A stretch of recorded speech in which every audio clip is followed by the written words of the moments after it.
आपका अभिनंदन है। सभी आत्मजनों का स्वागत है और नमस्कार है। आज हम आपके साथ मिलके कोरोना के बारे में चर्चा करेंगे कि कोरोना क्या है, क्यों है और कैसे है, और क्या क्या इसके रिलीफ के लिए कौन कौन से रास्ते हैं। तो सबसे पहले कोरोना एक वायरल डिजीज़ है, ये सबको पता है, और ये पूरे वर्ल्ड में फैला हुआ है। इसे पैंडेमिक कहते हैं। ये पैंडेमिक है, ये तो मेडिकल टर्म है पैंडेमिक, लेकिन एक्चुअली ये नेचुरल डिजास्टर है। एक बहुत बड़ा एक नेचर का, प्रकृति का एक बहुत बड़ा भूचाल है, उपद्रव है। प्रकृति जो है वो कोई पेड़ पौधों और जानवरों और पहाड़ों और नदियों तक नहीं है। प्रकृति एक शक्ति है, एक बिल्कुल कॉन्शस, सचेत, चेतना सहित शक्ति है। और शक्ति तो शक्ति है, और वही शक्ति हम सभी के अंदर है। We are all part of the nature, and nature is the part of the universe, and we are all part of the universe. तो अब ये नेचुरल जो कैलामिटी आई है, नेचुरल डिजास्टर बन के आया है, और ये आया है तो आ गया है। अब ये कब जाएगा, नहीं जाएगा, इसका कोई भी आंसर किसी के पास नहीं है। क्यों नहीं है? क्योंकि सदियों से, और इधर खास करके पिछले सदी में जो इंडस्ट्रीज़ का जो डेवलपमेंट शुरू हुआ है, उद्योगों का, और जो भी साइंस की डेवलपमेंट हुई है, उससे सबसे ज़्यादा डिस्ट्रक्शन, बर्बादी नेचर की हुई है। तो नेचर अब अपना शक्ति का प्रदर्शन कर रही है, अपना ये दिखा रही है, अपने बचाव के लिए, अपने प्रोटेक्शन के लिए। ये जितने भी शक्तियाँ थी ह्यूमन बीइंग के पास, मानवता के पास, जितने भी टेक्निकल एडवांसेस थे, जितने भी साइंस का, विज्ञान का जो इतना उन्नति हुआ है, उससे सिर्फ प्रकृति का डिस्ट्रक्शन ही डिस्ट्रक्शन हुआ है। कोई भी चीज़, कोई भी डेवलपमेंट, कोई भी अचीवमेंट हुआ है तो नेचर के कॉस्ट पे हुआ है, नेचर को बर्बाद करके हुआ है। और नेचर अब अपना एग्जिस्टेंस के लिए मानव जाति को ही बर्बाद करने में लगी हुई है। अपना रुतबा दिखाया है, एक सैंपल दिया है अभी। तो अगर इससे भी ज़्यादा एक के बाद एक नए तरह के, उसको म्यूटेशन बोलते हैं, वायरल आ रहे हैं नई जाति के, तो इसको कौन रोक सकता है? किसी के बस की बात नहीं है। आदमी ने समझ लिया कि दुनिया हमारी मुट्ठी में आ गई है, और उसको ये नहीं पता है कि एक सेकंड में प्रकृति उसे मिट्टी में मिला सकती है, कहीं का नहीं छोड़ सकती है। प्रकृति इतनी शक्तिशाली, ये पूरा ब्रह्मांड शक्ति से भरा हुआ है, कोई भी जगह खाली नहीं है, और ये चेतन शक्ति है हर जीवों के अंदर, ये पूरे ब्रह्मांड में, कोटि कोटि ब्रह्मांड में। और ये जो शक्ति है वो अनंत शक्ति है, असीम शक्ति है, असीम बल वाली, शक्ति वाली ये चेतना है, जिसके शक्ति को कोई चैलेंज नहीं कर सकता, कोई इसे ललकार नहीं सकता। अब ये मानव जाति से बदला ले रही है। कितना फास्ट लाइफ हो गया, लाइफ जो है एकदम कट गया नेचर से। लोग बंद हो गए एसी कमरों में, एसी ऑफिस में, एसी हॉस्पिटल में, एसी दफ्तरों में, और लाइफ एक डब्बे के अंदर में बंद कर दिया। अब मानव जाति को, प्रकृति को बर्दाश्त करना मुश्किल है। ठंड में उसे गर्मी चाहिए, और गर्मी आ गई तो उसे शिमला चाहिए, तो ये किसके ये पे हुआ है, किसकी कीमत पे? प्रकृति को डिस्ट्रॉय करके सारी नदियां खत्म हो गई, और जितने भी आइसबर्ग थे, बर्फीली जो चट्टान थे समुद्र में दूर दूर तक, सब पिघल रहे हैं, और चारों तरफ ओजोन में क्रैक्स आ गए हैं। जो ऑक्सीजन का जो एटमॉस्फेयर है इस पृथ्वी के चारों तरफ, जो अभी तक दूसरे किसी भी प्लैनेट में, किसी भी नक्षत्र पे नहीं पाया गया है, सिर्फ इसी धरती पे पाया गया है, उसमें क्रैक्स आ गए हैं। ग्लोबल वार्मिंग हो गई है, सारे जंगल काटे जा रहे हैं, डेवलपमेंट हो रही है। किसकी? कंक्रीट जंगल की। नदियों को बर्बाद करके बिजली का उत्पादन हो रहा है, बराज बन रहे, नलियां बन गई है नदियां। गंगा, जमुना और सरस्वती, ये 3 नदियां इस देश को प्रवाहित कर, इस देश को सींचती थी शक्ति से और संपन्नता से। वो आज सरस्वती तो कब के गायब हो चुकी, सूख गई, और यमुना नाली बन गई, और गंगा उससे थोड़ी बड़ी नाली है। कितने इलेक्शंस आते हैं और ख़त्म हो जाते हैं, और गंगा की सफाई नहीं होती, गंदगी डालना नहीं रुकता। क्या बात है? क्योंकि इंडस्ट्रियलिस्ट का बोलबाला है, कैपिटलिस्ट लोगों का बोलबाला है, और हमारे नेता अपने पैसों की दुनिया में, अपनी पावर की दुनिया में, अपनी धुन में, अपने जुनून में है। उन्हें कुछ पता नहीं प्रकृति कहाँ डिस्ट्रॉय हो रही है। हो रही तो हो रही है, जब तक कि एसी 24 आवर्स एसी चल रहा है, और सरकारी दफ्तरों में तो बिजली फ्री है, वहाँ तो 24 घंटा एसी चलता है, रात में भी नहीं बंद करते, पंखे और एसी चलते रहते, अफसर चाहे कमरे में हो या ना हो, क्योंकि इनका कहना है बिजली फ्री है। कुछ भी फ्री नहीं है, सब कुछ प्रकृति को डिस्ट्रॉय करके, तहस नहस करके हम हासिल करते हैं, और उसको हम एंजॉय करते हैं, उसका सुख भोगते हैं। तो ये जो है एक नेचुरल कैलामिटी है, प्रकृति बदला लेने के लिए आई है, और कोरोना आ गया है यहाँ ठहरने के लिए। किसी के पास कोई आंसर नहीं है। वैक्सीनेशंस कितना प्रोटेक्शन देंगे, फिर नया जीन्स आ जाएगा, फिर नए टाइप का वायरल आ जाएगा, उससे प्रोटेक्शन मिलेगी कि नहीं मिलेगी, इसकी कोई गारंटी नहीं। तो अच्छा, और जो एंटीवायरल ड्रग्स है, तो उसमें जो नए नए ड्रग्स आए हैं, तो वो भी कितना तक सुरक्षा देंगे, इसकी कोई गारंटी नहीं। मौत की तादाद बढ़ती जा रही है, पूरे वर्ल्ड में कोहराम मचा है। वेस्टर्न वर्ल्ड में अभी थोड़ा थमा है, क्योंकि लोगों को कानून के लिए और रूल के लिए, रूल के लिए इज्जत है। लोग इसमें अपना सम्मान समझते हैं कि मैं कानून का पालन करता हूँ, और हमारे देश में कानून को उल्लंघन करके, कानून और लॉ को लात मार के हम बड़े गर्व महसूस करते हैं। तो उसका फल सामने आया, चारों तरफ कोहराम मचा हुआ है। अब ये कहाँ से पॉसिबल है?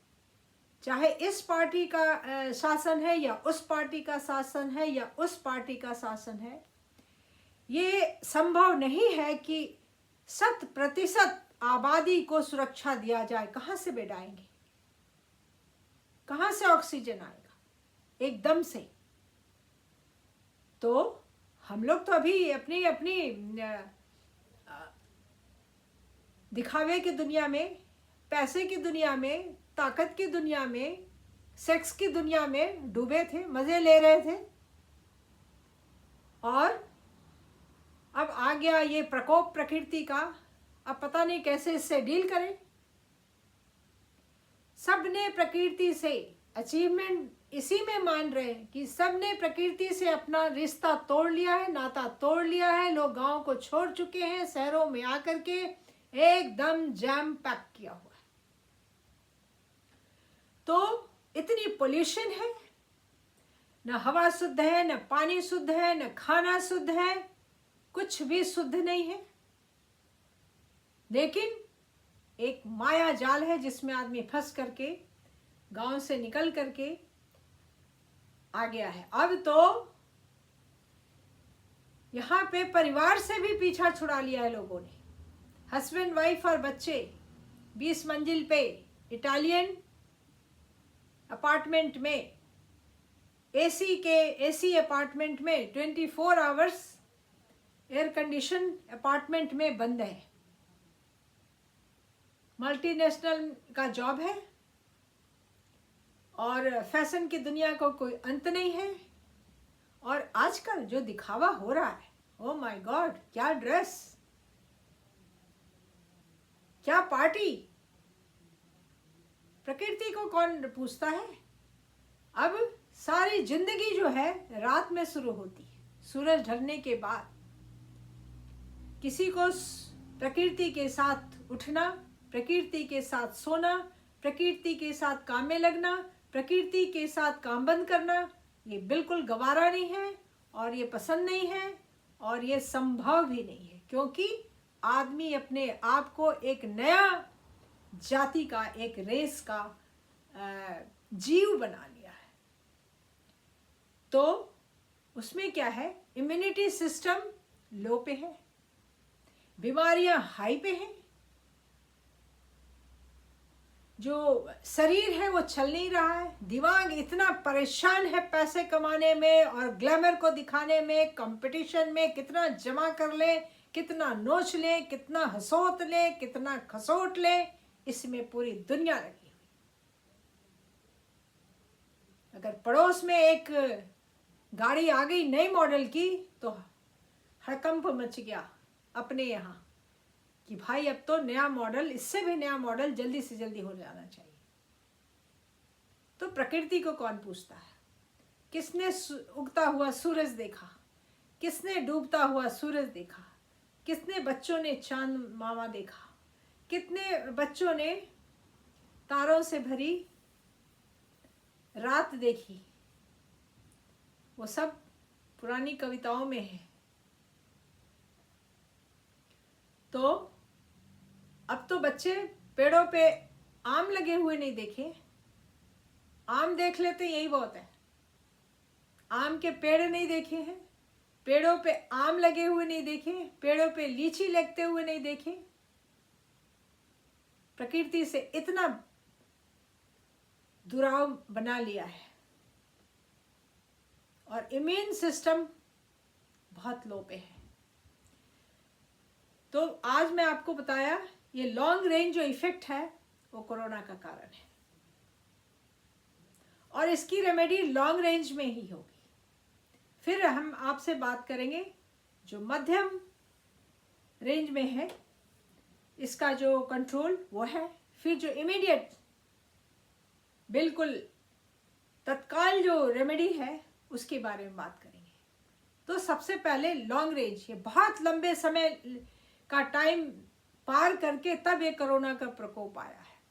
हमने स्मॉल पॉक्स पे विजय प्राप्त कर ली तो क्या हुआ, एक एंडेमिक को हमने कंट्रोल कर लिया तो कितने एंडेमिक आ गए, कितने वायरस आ गए।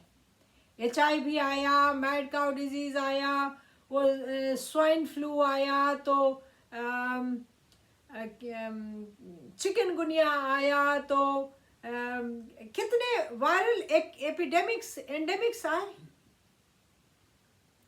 वायरस ने अपना रूप बदल लिया कि चलो तुम इस रास्ते तो मैं इस रास्ते आता हूं, क्योंकि तुम हमारे साथ चलने को तैयार नहीं हो तो मैं तुम्हारे साथ चलने को तैयार नहीं हूं। ये प्रकृति ने ठान रखा है और ये साफ जाहिर है, इसके लिए कोई सबूत की, कोई प्रमाण की जरूरत नहीं, हम सब भोग रहे हैं।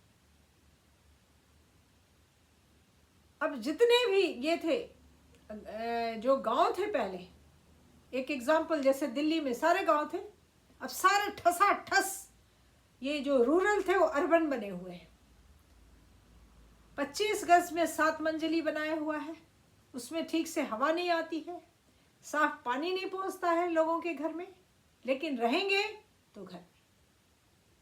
जितने भी जो थोड़े कम पैसे वाले लोग थे वो भी एक कमरा लिया और बीवी बाल बच्चों को लाके शहर में डाल दिया। सांस लेने की जगह नहीं है।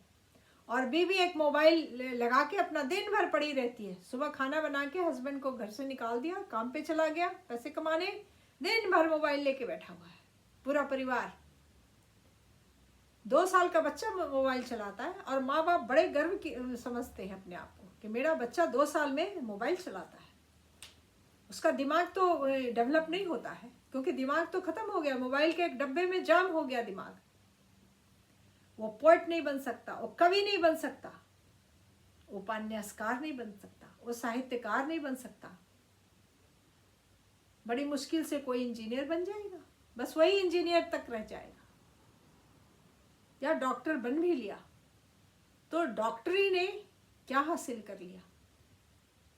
कैंसर का रेट इतना, हर फैमिली में कैंसर है, हर फैमिली में हाई ब्लड प्रेशर है, हर फैमिली में डायबिटीज है, हर फैमिली में आर्थराइटिस है, और कितनी ऑटो इम्यून डिसऑर्डर बन गए, कितने ऑटो इम्यून ये डिसऑर्डर बन गए जिसमें अपना जो इम्यून सिस्टम है अपने ही सेल को, अपने बॉडी के एक एक सेल के अगेंस्ट में एंटीबॉडी बनाकर उसको डिस्ट्रॉय कर रहा है। तो आदमी का शरीर ऐसा हो गया इस नए लाइफ स्टाइल जो अपने शरीर को बर्बाद करने के लिए खुद, रोमेटॉइड आर्थराइटिस एक बहुत कॉमन एग्जांपल है, और कितने ऑटोनॉमस डिसऑर्डर्स हैं जिससे आज मेडिकल साइंस लड़ रहा है, और किसी का उपाय मेडिकल साइंस के पास नहीं है, क्योंकि मेडिकल साइंस ने उस पराभौतिक को तो जाना ही नहीं। जब तक हम अनमैनिफेस्ट डायमेंशन को एक्सप्लोर नहीं करेंगे, मुझे बीमारियों पे, इस लाइफ पे, इस जिंदगी पे ये पूरा कंट्रोल हासिल होना इम्पॉसिबल है। आज दुनिया जगी है स्पिरिचुअलिटी की तरफ, अध्यात्म की तरफ, और पाश्चात्य सभ्यता ज़्यादा इसमें आई है गहराई तक। और हिंदुस्तान में बड़े दुर्भाग्य की बात है कि आज स्पिरिचुअलिटी भी एक इंडस्ट्री बनी हुई है। नाम रखा है सदगुरु। किसी ने, जितने भी स्पिरिचुअल गुरु हैं, दाढ़ी बना लिया सफेद, और कपड़े दिन में 3 बार 50,000 के डिजाइनर कपड़े बदले जाते हैं। क्या सदगुरु है? मेडिटेशन के लिए फीस लगी है, टिकट कटानी पड़ती है, जो कि आदमी खुद जान सकता है, जानने की इच्छा होनी चाहिए।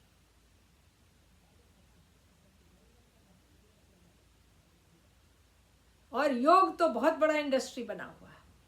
बाबा रामदेव जी ने उनको इस इंडस्ट्री बना रखा है, और वो अब कंपटीशन में है रिलायंस इंडस्ट्रीज के साथ। ये हमारे हिंदुस्तान में स्पिरिचुअलिटी का हालत है। कोई नहीं, तो ये रहा कारण, लॉन्ग रेंज कॉज, ये बहुत मुद्दत के बाद जो असर किया है ये कारण है। और अब हम जो मध्यम रेंज का, मध्यम जो काल का जो कारण है कोरोना का, मैं उसको अभी आपको बताऊंगी।